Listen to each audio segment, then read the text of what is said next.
আসসালামু আলাইকুম বন্ধুরা, কেমন আছেন? নিশ্চয়ই ভালো আছেন। তা আজকে আসলাম বেরবেরি জলসা, বেরবেরি এমই মাদ্রাসায় ফিল্ডে বড় জলসা হয় আমগর এরিয়ার ভিতরে। বড় ধর্মীয় জলসা হয়, ফুরফুরা হুজুরের জলসা হয়। তো এই জলসাত আসলাম, আইসা মানে জলসাত মানে যে জায়গায় বাজার বসে, বাজারের ওই জায়গায় ঢুকলাম আর কি। কি কি দোকান আইছে দেখবার নিগে। তে যাইয়া দেখি প্রচুর পরিমাণ মানুষ আইছে, দর্শকেরা আসছে। কিন্তু একটা বস্তু আমার খারাপ লাগলো, খারাপ এটাই লাগলো। আগের দিনে দেখছি আমরা ছোট থাকতে জলসাতে মহিলা মানে লেডিস মানুষ যাবার নিকে দেয় নাই। এই নতুন করে আর একটা মানে সিস্টেম আইছে, আমগর জলসার মধ্যে বউ নিয়ে যাওয়া, চ্যাংরা মানে মেয়াফুনাই যাওয়া।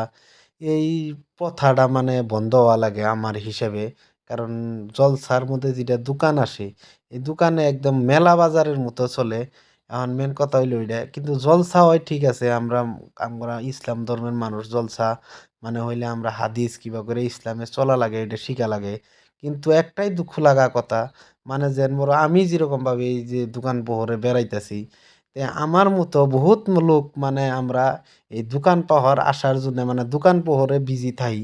কিন্তু আমরা যেটা মানে যে জায়গায় আমার মেন কাজ, ওইটার থেকে বিরত থাই। আমার হিসেবে মুরব্বী সমাজে একটা কাজ করা লাগে, ধর্মীয় জলসা বা কিবা হইলে, ধর্মীয় কাজ হইলে ওই জায়গায় যাতে আমগর দোকান পোহর না হয়, যাতে আমরা দিনের যেটা কাজ হয় ওইটার মধ্যেই মানে আমরা মন লাগাইয়া বসতে পারি বা হাদিস শুনতে পারি। এই দোকান বাজারটা যদি না দেয়, মানুষ তখন গুরুত্ব দিব দিনের প্রতি, যে দোকান বাজার নাই তাহলে এই জায়গায় আমরা যাইয়া নিশ্চয়ই হাদিস শুনি। তা আমি যেতটুকু কথাটা বললাম, আপনারা কেউ খারাপ পাওয়া লাগে না।